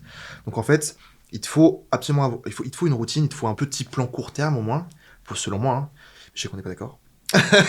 Un petit plan court terme pour se dire, ok. Selon les personnes. Et avoir une hygiène, un minimum, tu vois, hygiène, lié. C'est un peu similaire. Mais tu vois, tu te dis, ok, je vais arrêter. On a eu des gens qu'on a reçus ici qui se lèvent à 10h le matin. Et personnellement, c'est inconcevable. C'est 7h, 7h30, tu as maximum. Après, tu te couches à 23h30. Parce qu'à l'époque, moi, je me couchais à 1h du matin, 2h du matin, 3h du matin. Et en fait, se lever à 7h30, c'est hyper dur. Donc, tu décales à 8h, 9h. Et à un moment donné, c'est ce que je répète quasiment à tous les épisodes, c'est qu'il faut se donner un ordre. Vu que plus tu grandis, moins t'as d'autorité. Quand t'es jeune, c'est tes parents qui te donnent des conseils, ils t'éduquent, entre guillemets. Après, quand t'es à l'école, c'est encore un peu les profs, les notes qui t'étouffent et qui te laissent dans un cadre. Et à un moment donné, pouf, t'as plus personne pour te guider. Il y en a qui adorent ça, ils disent ouais, la liberté, donc ils font n'importe quoi, tu vois, ils vont aux soirées tous les soirs, lundi, mardi, mercredi, jeudi, vendredi, samedi. Bon. Et si t'es pas capable d'être résilient ou de te donner un ordre pour te dire ok, demain matin c'est 7h30, et même si j'ai pas envie, et c'est 7h30, et après je vais finir à 23h30, à 23h30, t'as pas envie de dormir parce que t'es pas fatigué, et tu poses déjà ton téléphone, parce que c'est pas facile à faire, et tu commences à fermer les yeux, ou lire, ou machin, et ça peut te permettre de te quadriller, de savoir si et te prouver que t'es capable de te gérer, parce que c'est un peu ce truc-là de se dire, je vais jamais y arriver à me lever à 7h tous les jours, puis monter ça, je vais jamais y arriver, et en fait, si tu commences par des petites étapes, je vais aller au sport 2 fois par semaine, une fois par semaine, puis 2, puis potentiellement 3. Et puis après, je vais peut-être, je sais pas, aller courir une fois dehors. Et puis en fait, tu vas step by step pour arriver à ton point B. C'est ça. Et en fait, une fois que tu vas y arriver, tout ce que tu vas entreprendre sera plus simple. Parce que si tu commences, tu veux être acteur, et tu te dis, c'est dans 6 mois que je suis acteur, déjà, c'est mort. Et de 2, tu te mets une pression tellement haute qu'il se peut que tu prennes pas les bonnes décisions. Si tu dis, écoute, je serai acteur sans deadline, c'est pour ça que je dis que moi, il n'y a pas de deadline, et en fait, tous les choix que tu vas prendre, ils vont être réfléchis, et il y aura un peu un processus qui va se mettre en place pour que tu puisses atteindre tes objectifs. C'était un peu le message... pour tous ceux qui nous regardent. T'as vu sur la balance les 3 chiffres ? Ouais. C'est toi qui t'es... Voilà, tu t'es poussé toi à faire du sport, mais personne ne t'a dit que t'avais pris du poids. Non. Voilà. Non. Et je pense que c'est différent parce que si quelqu'un, justement, comme on disait tout à l'heure, arrive vers toi et te dit, toi t'as 100 kilos, t'es en surpoids, et qui te dit ouais t'es gros, tu devrais faire du sport là. Je pense que ça t'aurait plus bloqué que... Comment dire ? Tu as vu les 3 chiffres. C'est toi, tu t'es dit, ok, je vais faire du sport. Et si c'était les gens... Ça dépend qui, en fait. Parce que moi, je parle souvent de légitimité. Tu vois, si c'est un mec que je connais pas qui m'était gros, il se peut que je l'aurais dénigré dans ma tête pour lui dire, écoute, allez, va jouer, tu vois. Alors que si c'est ma copine ou un ami... évidemment. Là je serais regardé dans la glace. Bon, il serait peut-être temps de retourner à la salle. Ouais, c'est différent, mais je veux dire... Peu importe qui te le dit, il y a des gens, tu vas leur dire ça, ils vont rien faire pour, tu vois. Ils sont au courant qu'ils sont en surpoids, ils vont rien faire pour changer parce que eux, ils ont pas la motivation, ça leur convient et tout. Pourquoi ils changent pas ? Pourquoi moi j'ai changé ? Comme on disait tout à l'heure, en fait, c'est à toi-même de prendre tes décisions et de... Ouais, mais pourquoi moi j'y arrive et pas les autres ? Pas certain, tu vois. C'est ça la question. Pourquoi ? Comment ? Parce que ça se joue à un fil, ça se joue à une expérience, ça se joue à une discussion. Comment on peut faire basculer les gens dans cette dynamique d'action et non de passivité. Bah, moi, je pense, parce que c'est vrai, on parle de sport, mais en fait, il y en a 10 000 des sports. Ouais. Moi, j'ai commencé par la salle, et maintenant, plus j'avance, et plus ce qui m'intéresse, en cascade, je fais beaucoup d'arts martiaux. Ouais. Et ça, c'est un sport. Ça, Ouais. j'ai fait du judo, du karaté, et crois-moi que ça, voilà, ça pousse tes limites, ça te fait bien transpirer. Je pense qu'il faut juste trouver le bon sport. Quand tu dis à quelqu'un, je fais du sport, généralement, la personne va directement penser à la salle. Oui, c'est vrai. À la salle ou à courir. Mais en fait, t'as tellement de sports. Moi, je sais que peut-être des gens, ils vont peut-être aimer le judo, mais ils n'en ont pas conscience que c'est un sport et que tu peux t'inscrire dans une salle, dans un club et tu peux en faire. Je pense qu'ils ont juste pas trouvé le bon sport, peut-être. Ou alors, ils n'ont pas encore la maturité ou le courage de changer. Parce que le changement, ça fait peur. Ouais. Mais la routine, c'est angoissant aussi. Hein. Oui. Mais ça dépend pour qui, apparemment. Ouais, bah... Ça dépend pour qui. Il n'y a rien d'autre à rajouter, mais oui, je pense qu'il y a plein de sports, les gens de... En fait, quand t'es à l'école, t'es guidé. En fait, c'est ça. Il faut bien comprendre ça, c'est quand t'es à l'école, lycée, collège, on t'oblige à aller en cours, ce qui est une bonne chose, sinon personne n'irait. On t'oblige à aller en cours, on t'oblige à faire du sport, entre 2 et 4 heures par semaine, si je me trompe pas. Et d'un coup, t'arrives en école supérieure, déjà, il n'y a plus de sport. Donc déjà, en fait, si t'as pas ce truc-là, toi-même, de retrouver un exercice physique un peu à côté, et bah déjà, pendant ton école sup qui peut durer entre 2, 3 et 5 ans, bah si t'as pas fait de sport pendant 5 ans, t'arrives dans la vie active, et ben tu reprends pas le sport en fait. Il faut que tu trouves un intérêt, et donc les intérêts, c'est ceux qu'on a un peu précités, c'est se sentir bien dans sa peau, être plus réfléchi, baisser ta dose de stress, se sentir bien aussi physiquement, que ce soit femme, homme, ce que tu veux, tu vois, te sentir bien auprès des autres. Je suis pas en train de dire que le physique te donne toutes tes capacités, mais pour moi, je suis convaincu que le physique t'ouvre les portes, dans tous les cas de figure. Je suis assez d'accord. Je suis assez d'accord. Si t'es, ce qu'on a dit un peu au début, si t'es en situation trop maigre ou en situation de surpoids, ta vie va être difficile. Après, t'as la question du charisme aussi, tout simplement. T'as des gens qui vont ressembler à rien, comme moi. Voilà, qui se rasent pas, qui machin, ça se fait partie de la routine. Hein. Ça, par exemple, pareil, une petite parenthèse, mais c'est hyper important de prendre soin de soi, juste tout ça, parce que moi, pareil, je me mets, depuis que je suis en 40 heures, voilà la gueule que j'ai, tu vois. Je me suis même pas rasé pour l'interview, parce que j'ai pas eu le temps, il fallait que je dorme, mais j'ai préféré dormir, sinon là, je serais comme ça. Mais t'as des gens, des trucs de dingue, et qui vont pas prendre soin d'eux, etc., machin, mais s'ils parlent, tu verras que eux, parce qu'ils savent faire. Oui. Et t'as plein de types de charisme. Après, j'avais un petit peu étudié ça, mais t'avais des pôles en fait. Il y en a, ça va être charisme dominant, charisme extraverti, ce genre de choses. T'as plein de types. Moi, par exemple, je parle pas de charisme pour moi, mais je sais que je suis quelqu'un d'extrêmement nerveux, qui va beaucoup bouger, etc. Donc, je vais m'en servir. Ça se voit pas du tout. T'as les deux calmes et tu sais. Oui, voilà, moi j'ai besoin de bouger, tu vois. C'est bien. Donc je vais m'en servir quand je veux parler à une assemblée, lol, à des gens. Bah, je sais que je vais marcher, je vais faire des trucs comme ça. Et je pense que ça. T'as pas forcément le physique, mais t'as le charisme. Mais il suffit de. Vous avez vu la série Better Call Saul, je sais pas. J'ai pas tout vu, mais oui. Bah, lui, Saul dedans, on sait pas, il ressemble pas à grand chose. C'est pas un BG, tu vois, mais il tue l'écran. Il tue l'écran parce que c'est juste. Il a le charisme, il attire tout le monde, etc. Ça marche comme ça. Après, c'est la mentalité américaine encore, c'est encore autre chose. C'est autre chose. Les costards roses, les chemises vertes dessous, ils adorent ça, les Américains. Parce que quand t'es maigre ou en surpoids, tu vas être assujetti à... Attends, je parle comme si on était en train avec les comptables et tout. Assujetti à la TVA, bref. Mais en gros, ce que je disais, ouais, quand t'es en situation de surpoids ou que t'es plus maigre, tu vas être amené à recevoir des critiques, tu vois. Donc, ton charisme, au fil du temps, t'as moins de chances de le développer. Ce charisme, tu n'es pas avec le charisme. Bah, déjà, pour moi, le charisme, tu l'as ou tu l'as pas. Ah, je suis pas d'accord. Je suis pas d'accord non plus. On peut prendre n'importe quel acteur, mais t'as des acteurs qui sont surpoids, des acteurs qui sont maigres, et qui ont justement un charisme de fou. Ouais. Oui, c'est des grosses exceptions. Tout à l'heure, on parlait de Walking Dead, tu vois. Je suis fan de la série. Je suis un fan ultime, même si je sais que beaucoup de Français n'aiment pas. Moi, je soutiens cette série et je prends le personnage. Tout le monde le connaît, Rick. Oui. Rick, tout le monde le connaît. Justement, lui, dans la série, tu le vois, c'est un bel homme ou pas, c'est pas la question. Mais il a les cheveux toujours gras, il est toujours sale, mais il a un charisme de malade. Et t'as d'autres personnages, tu vois, qui sont aussi ultra maigres. Ils sont au milieu de hors de ce que tu veux, et on voit que cette personne. Oui. Mais parce que c'est des acteurs. Alors, c'est des acteurs, sauf que les autres personnages à côté, qui eux aussi sont acteurs, bah justement, tu les vois pas. Tu vois, c'est... Tu vois la différence. Oui. T'as pris Walking Dead en exemple et je dis pas du tout ça pour critiquer la série ou pas, je l'aime bien la série aussi. Ouais, tu peux critiquer. Non, ça fait des réels. Go. Non, si je dis ça, Si ça surtout, c'est que Walking Dead, pour moi, il y a eu on parle de ça, mais c'est pour rejoindre vraiment le truc du charisme. Il y a eu un problème avec la série, c'est que, je sais pas si ça t'a fait la même sensation, mais les nouveaux personnages qui arrivaient, je les trouvais de moins en moins charismatiques, tout simplement. J'ai trouvé voilà. Oui. Les premiers, ça a toujours été les meilleurs. Et ceux qui restent au final comme ça, ils ont toujours tué l'écran. Je sais pas si Walking Dead, ça peut marcher parce que t'as le contexte aussi de la survie, etc. C'est quelque chose de très classe aussi, de voir des gens abîmés, tout ça, machin. C'est un autre contexte. Justement, s'ils en ressortent, c'est aussi parce que les personnes n'avaient pas de charisme comparé à eux, je pense. Et je pense qu'un charisme, ça se travaille. Je pense que c'est comme... ça peut être... T'as des choses qui sont enfouies en toi, que tu connais pas encore, comme tu disais, justement, tu vas peut-être te découvrir plein de choses. Je pense que le charisme, ça en fait partie. C'est-à-dire qu'il y a des gens qui vont pas du tout être charismatiques, qui vont se laisser aller comme pas possible, mais ça veut pas dire qu'ils en sont pas capables, c'est juste qu'au fond, c'est encore enfoui. Ils vont peut-être se découvrir cette passion. Moi, je sais que, par exemple, moi, le cinéma, c'est depuis que je suis tout petit, je voulais faire ça, mais il y a des choses comme le sport où ça a été, je faisais pas du tout de sport pendant mon enfance, et ça a été un déclic, je me suis découvert ça. Je pense que le charisme, ça peut en faire partie. Je sais pas, mais... Pour moi, le charisme, ça se débloque. Ouais. Si tu me regardes, moi, au collège et maintenant, t'aurais pas mis une pièce sur moi. Hein. Je te le dis tout de suite.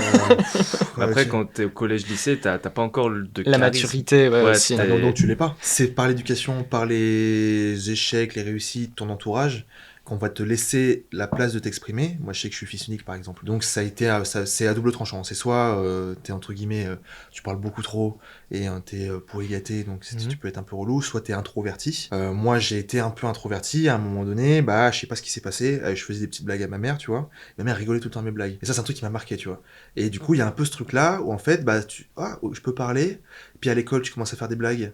Et en fait, tu te rends compte que ça t'évite d'avoir des mots dans le carnet. Donc ça a du pouvoir de parler. Oui. Parler a un réel pouvoir. Au-delà, du physique ou quoi, parler, tu peux vraiment changer des gens. Les gens peuvent te suivre. Les gens, d'accord. Et du coup, en fait, je pense que si tout le monde a du charisme, vraiment ça j'y crois, hein, que tu sois mec, gros, ce que tu veux, tout le monde a du charisme, mais il faut le travailler, il faut prendre conscience, il faut se détacher du regard des autres. Moi, en vrai, ce que les gens pensent de moi, c'est des gens qui sont proches de moi, hein, c'est pour ça que je parle de légitimité, mais si n'importe qui que je connais pas me juge à tort, ça ne me touchera vraiment pas. Oui, je suis totalement d'accord. Alors que d'accord avec si ça. c'est ma collègue qui va me dire un truc, ou mes proches, là il se peut que ça me blesse, mais vraiment profondément. Mais le charisme, pour moi, ça se travaille, c'est comment tu te tiens, comment tu parles, le temps de pause que tu peux mettre entre chaque phrase, et après, tu vois, tu reprends une discussion, et c'est à ce moment-là où tu captes l'attention. Mais ça se travaille.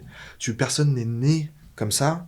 J'ai jamais vu ça. Il y a des gens qui sont plus à même d'être charismatiques que d'autres, ça par contre c'est vrai. Ça c'est vrai. Ouais. Mais par contre ça se travaille. Pour vraiment atteindre un niveau où t'es libre mentalement, je peux faire n'importe quoi là, je serai à l'aise avec mon image. Mais après moi, c'est mon avis. Ouais, non, mais bien sûr. Moi je pense que, toi tu dis, ça dépend le temps que tu mets entre chaque phrase, le temps de pause et tout. Mais si quelqu'un de pas charismatique fait tout ça, il ne sera pas charismatique. Tu vois, par exemple, là, tu mets là devant nous, là, 5 personnes, tu vois, 5 hommes en costard, ils sont tous droits, ils se tiennent tous de la même manière. Ils ont tous ces mêmes techniques, tu vois ce que je veux dire. Voilà, ils ont tous une barbe, les cheveux plus ou moins longs, comme tu veux.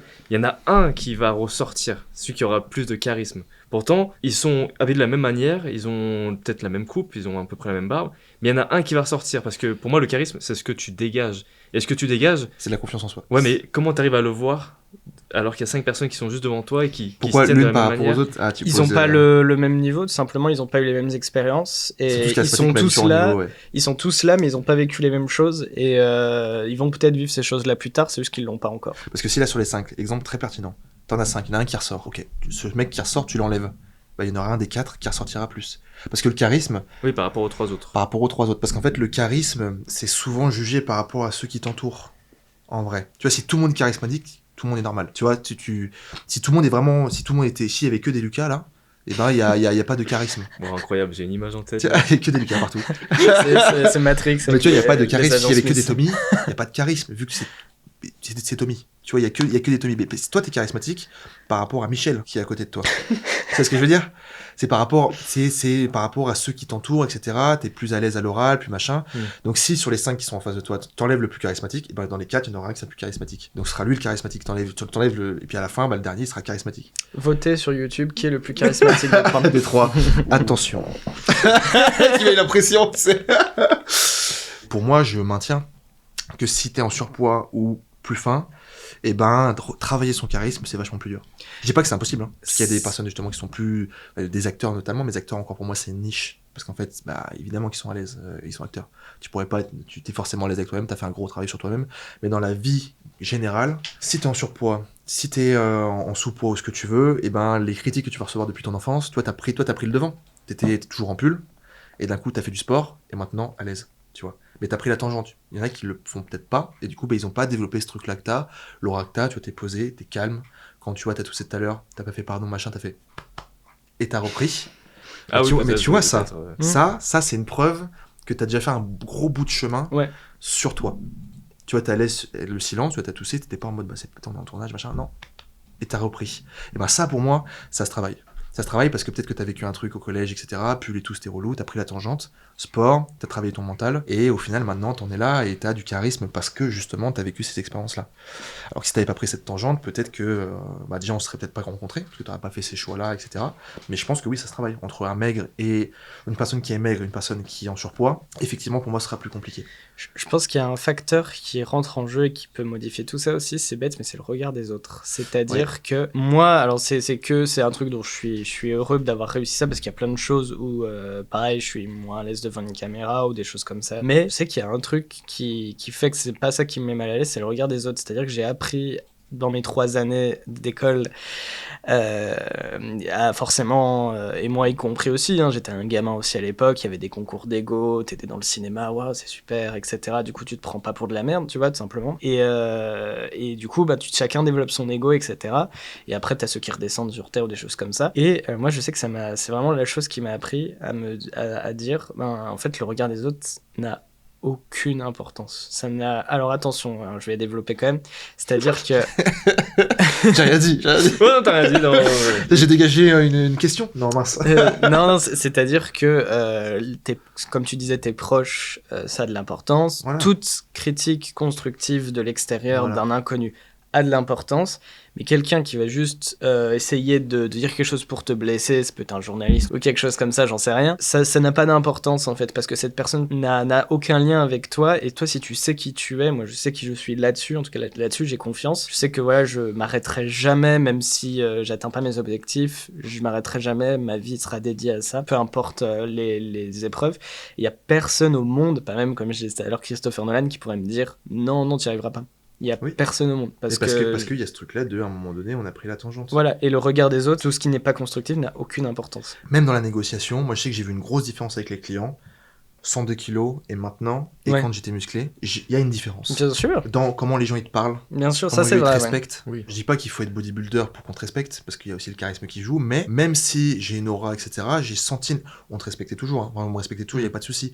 Mais j'ai senti une différence. Ça, je suis d'accord. Il y a un peu un défi, on peut te tester. Alors que quand t'es musclé et t'as du charisme, je peux t'assurer que généralement, si t'es en position de force dans une situation, il se passera rien. Mais quand j'étais arrivé à 102 kilos, un peu fatigué, je dors mal la nuit, moins de cardio, t'es essoufflé tout le temps, même là, j'aurais été essoufflé, etc. C'est trop chiant. Et ben, ça peut être vu comme une faiblesse. Et en fait, bah, inconsciemment, les gens, ils vont être plus à l'aise à te critiquer, à te remettre entre guillemets, ton autorité en place. Alors que, bah, là, il y a une décision à prendre. Bon, si t'es réel sur un film, si je te dis tu fais ça, tu fais ça. Après, on peut en discuter, mais tu vois, il y a quand même un truc à suivre pour que ça puisse avancer. Et j'ai vraiment senti cette différence-là. Et donc, pour des gens qui n'ont pas encore trouvé, entre guillemets, le confort que moi j'ai pu trouver, par exemple, dans ma personne, et ben, ça peut leur faire qu'ils ne débloqueront jamais cette capacité à se développer. Parce qu'en fait, s'ils sont, obèses, on peut le dire, et ben, jamais ils arriveront à un stade où ils pourront entreprendre, etc., tant qu'ils n'auront pas réussi à éloigner les critiques. Tu vois, j'ai un super exemple de ce que tu viens de dire, c'est que le premier boulot que j'ai fait, c'était en alternance, je t'avais parlé, j'étais en entreprise motion design et 3D, etc. J'avais 2 patrons, ils étaient associés, il y en avait un qui était anorexique et l'autre qui était obèse. Et impeccable. Et en fait, les gars, c'était des tueurs du travail. C'est-à-dire vraiment, il était celui qui était anorexique, etc. Dès qu'il gérait des clients, etc., il savait parfaitement comment parler. Mon patron il était pas obèse, mais il était en surpoids. Il savait parfaitement faire en fait, parce qu'ils avaient ce truc. Et ils ont dû s'adapter. Et ils ont dû s'adapter. Je pense que c'est aussi avec le temps et aussi c'est la réputation. Ils ont commencé petit, mais c'est monté. Et je pense que si tu gères une boîte géante et que t'es obèse, tu peux le faire. Ah, c'est faisable. Mais c'est vachement plus dur. Les gars, ils ont bossé sur les licences du Seigneur des Anneaux, des choses comme ça. Hein. enfin des trucs de dingue. Franchement, le physique, le côté tu prends pas soin de toi, négligé, ça je veux bien comprendre. Mais si t'as ce truc, je pense que même que tu s'en surprends pas, c'est faisable. Alors après, c'est faisable, mais c'est plus dur. Ça, je veux dire, c'est plus dur. Pour récapituler, j'ai pas dit que c'est plus dur. Un anorexique entre guillemets, j'aime pas dire ce mot, une personne en sous-poids ou une personne en situation d'obésité ne peut pas y arriver. C'est pas vrai. Sauf que ça va être plus dur et moins accepté vis-à-vis des gens qui sont autour de toi. Parce que la société, elle a une image. L'image de, voilà, il faut au moins pas forcément être musclé, mais tu vois, faut être fin. Faut être fin, mais pas trop. Faut, voilà, barbe, pas barbe, bien taillé, cheveux, bon, voilà.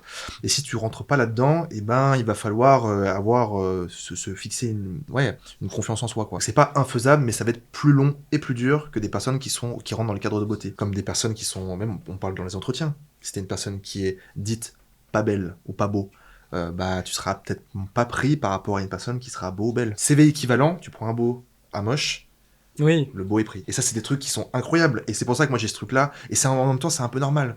Parce que c'est de l'inconscient. Il y a un peu ce truc-là où, effectivement, tu vas être un peu plus attiré par un mec plus joli, machin, etc. Ou une femme plus belle, etc. CV équivalent. Et pourquoi dans les vendeuses qui sont on part du n'importe quoi, il y a très très peu de personnes moches. Ils sont tous, en vrai, ils sont tous jolis. Ça dépend des milieux. Moi, je suis toujours dans cette exception un peu où je sais que une des boîtes où je bossais à Pardieu, c'était une nana qui gérait, c'est peut-être la différence aussi, mais du coup, elle s'en foutait du physique, c'est juste si tu savais faire, tu le savais faire. C'était peut-être parce que c'était une nana, voilà, peut-être que ça changeait. Mais j'ai jamais vu un truc de Apple, tu vas chez Apple. C'est plus... Apple, c'est plus droit, oui, là-dessus, je pense. Mais il y a tellement de trucs... C'est pour ça que le physique, et je pense que l'hygiène de vie t'ouvre des portes. Après, faut pas le faire pour ça. C'est pas ça qui doit te donner ta confiance en toi, parce que si un jour tu deviens musclé et d'un coup tu le deviens plus, c'est ce qui m'est arrivé, il faut pas que ta vie s'écroule, parce que c'est pas ton physique qui te détermine, mais par contre si t'es musclé ou si t'es au moins en bonne condition physique, ça peut t'aider, quoi. Est-ce que toi ça t'a aidé? Est-ce que t'aurais eu les mêmes envies, le même bagou, la même carrière, début de carrière que t'as là, si t'avais pas pris le sport au sérieux à un moment donné? La question difficile. Hein. Alors, si, le sport ça m'a beaucoup aidé. Est-ce que ça a changé ta vie en fait? Ça a changé, encore une fois je l'ai vu quand je suis arrivé à l'école. Ça n'a pas changé ma vie mais ça m'a aidé. Mais tout bête, le sport et aussi ce que tu reflètes. Moi je sais que je vois une grande différence encore aujourd'hui quand je me rase. Quand t'es en sous-poids, en surpoids, mais aussi ton visage, quoi, comment t'en prends soin. Moi quand je me rase, je fais 16 ans. Donc les gens me parlent comme si j'étais un enfant. Il y a pas longtemps j'ai tourné dans une série où je jouais justement un gamin de 17 ans. Et je l'ai vu sur le tournage, il y avait des fans qui venaient et qui sont venus me parler en me disant trop bien, je sais pas qu'ils prenaient des stagiaires et tout. Du coup moi j'aurais dit ah non. Je lui dis moi je suis comédien. Et ils me disent mais t'es jeune pour être comédien. Alors déjà il y a des comédiens qui ont 10 ans, 5 ans, ça veut rien dire. Je leur ai dit non, j'ai 24 ans. Ils m'ont dit non et tout. Donc je sais que juste ça déjà, je vois la différence des gens comment il s'approche de moi, comment il me parle quand je suis rasé. Déjà, c'est pas monsieur, c'est jeune homme ou tu. Déjà, il me tutoie. Que quand je suis pas rasé, c'est monsieur et c'est vouvoiement, ce que tu veux. Donc ça, c'est une différence de fou. Et du coup, ça, c'était la petite parenthèse. Pour revenir sur le sport, en tant que comédien, le physique, c'est ultra important. Et je pense c'est le milieu où c'est le plus important de tout métier confondu. Moi, je vais pas être pris pour, Batman, par exemple. Batman, il doit faire un minimum 1m80, je crois. Il doit être pas mal musclé et tout. Une musculature que je n'aurais pas et que je ne veux pas, voilà. Mais à l'époque, il y avait à l'école, il y avait quelqu'un qui était dans ma promo. L'intervenante qui était avec nous a regardé et nous a dit ce qu'on reflétait. Moi, je reflétais l'archétype du beau gosse, entre guillemets, lycéen. Toi, celui qui était musclé dans les séries, etc. Dans les séries. Et du coup, l'autre qui était un peu plus en surpoids que moi, voilà, il avait un plus de poids que moi. Lui, il reflétait justement la personne qui va être mise de côté en classe, qui sera peut-être, et qui va avoir des critiques, voilà. Et nous, c'est important, en tant que comédien, qu'on sache ce qu'on reflète. Oui. Pour savoir quel rôle pourrait être, entre guillemets... Exactement. Est-ce qu'on est à l'aise avec ça aussi? Est-ce que tu es à l'aise avec cette image? Oui, en fait, c'est super important d'être à l'aise avec cette image. Justement, il y a des acteurs, des comédiennes qui sont prises parce qu'elles sont obèses. Il y a des rôles qui demandent ça, il y a des rôles qui demandent justement de faire 40 kilos. Et moi, ça m'a aidé, par exemple, de faire des rôles où je suis jeune gendarme, jeune militaire, parce que j'ai fait du sport. Je n'aurais pas fait de sport, jamais j'aurais eu ces rôles. Bah oui, oui. Mais tu vois, tu parles de moi la barbe, tu parles de la barbe, c'est hyper intéressant. Moi, je me suis pas rasé depuis 8 ans. Et je me raserai pas. Parce que c'est vraiment, moi quand j'arrive dans un tournage ou quoi, on me dit allez, t'as 30, 32, 33. Alors que non, tu vois. Je parais plus vieux que mon âge, en fait.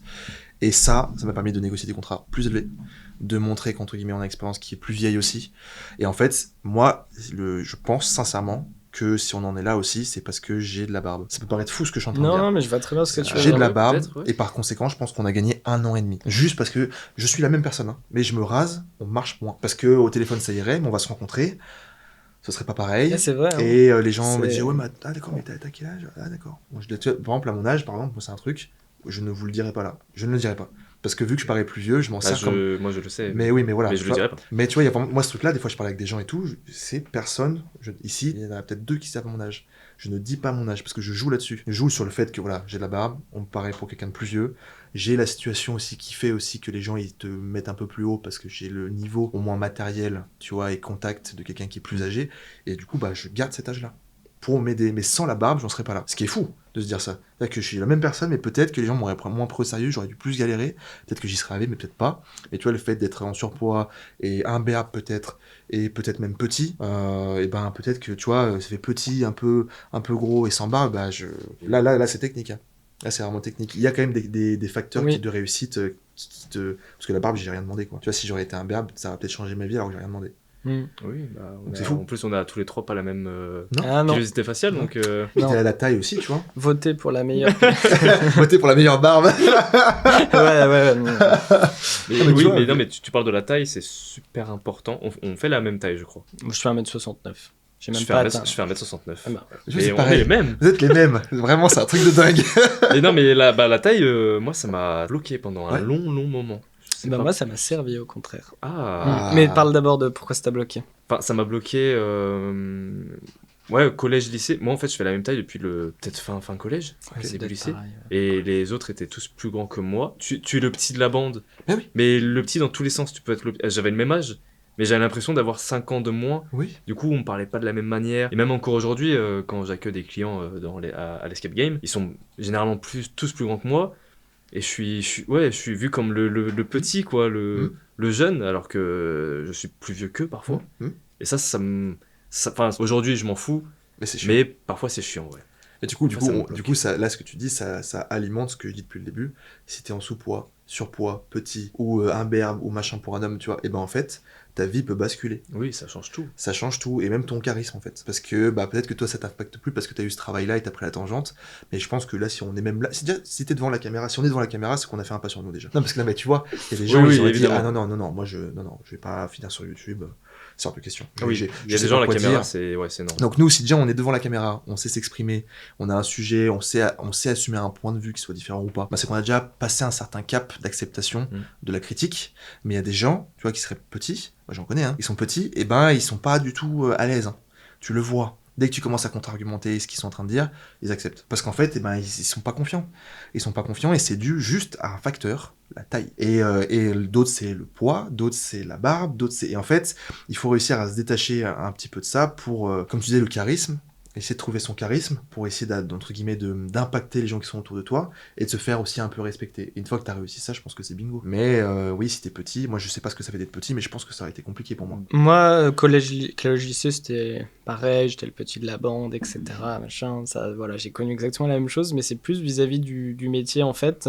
Si, je pense que ma taille, je sais pas, mais je pense qu'avec du recul, que ma taille, elle m'a pas mal aidé à me faire des contacts. C'est bête, mais tu vas comprendre pourquoi. Parce que, avant de vouloir faire script et d'être assis sur ma chaise avec mes bouts de papier, je touchais vraiment à tout au début dans les projets bénévoles. Au début, j'avais commencé, je faisais que des making-of. Ensuite, je faisais de la lumière, enfin de l'électro, etc. Machin. Et en fait, j'ai eu la chance de beaucoup tourner dans des conditions très difficiles. C'est une chose que j'aime beaucoup parce que je trouve que c'est ce qui te fait te dépasser. J'aime avoir mal. D'accord. Oui, c'est ce que j'ai envie de dire. Depuis le début, je me mets dans la merde.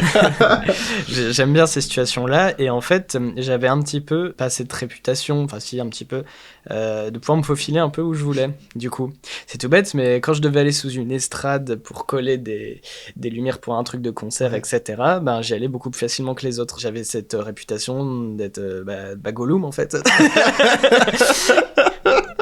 Et du coup, on t'a Non. catégorisé. Bah non, parce qu'on m'a jamais parlé de ma taille, mais c'est aussi vis-à-vis de ma condition de boulot, donc j'ai toujours été un peu dans les trucs difficiles et je pouvais me faufiler un peu facilement où je voulais, tu vois, je sais pas comment dire, Ouais. parce que j'étais très physique avant d'être sur ma chaise, comme je disais, mais par exemple, on rejoint le sport, mais j'ai énormément de difficultés à soulever lourd. Par contre, mon corps, je l'ai tellement travaillé vis-à-vis de mon propre poids que je fais toutes les positions que tu veux, attention à ce que je dis, hein.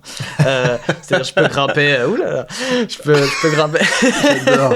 Au bout de 2 heures, ça part en couille. Je peux grimper où tu veux. Physiquement, je suis très à l'aise avec moi-même, mais soulever des masses très lourdes, tu vois, ça c'est plus compliqué. Ça m'a pas posé de problème pour soulever des pieds de 1000 ou des choses comme ça. Et c'est pareil, je prenais pas de place, entre guillemets, dans une voiture. S'il y a eu un problème sur un tournage, on devait se serrer un peu, tu vois, c'était absolument pas C'est légal. vécu de fou. Oui, Oui, oui, oui, c'est sûr. oui, et en fait, ça a vraiment, je sais que vis-à-vis des personnes pour qui je bossais bénévolement, je sais que j'ai eu une belle réputation et par exemple, il y a eu une personne de votre promo avec qui j'ai toujours énormément de contacts et ça lui a tellement plu comment j'avais bossé que du coup, je suis allé en Angleterre pour faire un de ses films et c'est trop bête, mais je sais que tout ça, ça a joué. Donc la taille. La taille, c'est un facteur, c'est pas que la Ouais, taille. ok, parce que sinon, ouais, ok. Mais j'avais ce côté petit, mais pratique. un couteau suisse, Un petit couteau exactement, suisse. parce que c'est comme ça qu'on m'a nommé sur des tournages, par exemple, tu vois. Ok. Et j'avais cette réputation d'aller vite, etc. Et je pense que la taille, c'est bête, mais ça a joué. Est-ce que là, avec des gens qui nous regardent, qui ont pas soit qui ont pas trop confiance en eux, soit qui souhaitent se lancer dans l'entrepreneuriat, dans n'importe quel domaine, hein, c'est pas forcément que les milieux artistiques, je le rappelle, et qui sont soit petits, soit trop grands, soit en situation d'obésité ou surpoids, trop fin, ce que tu veux.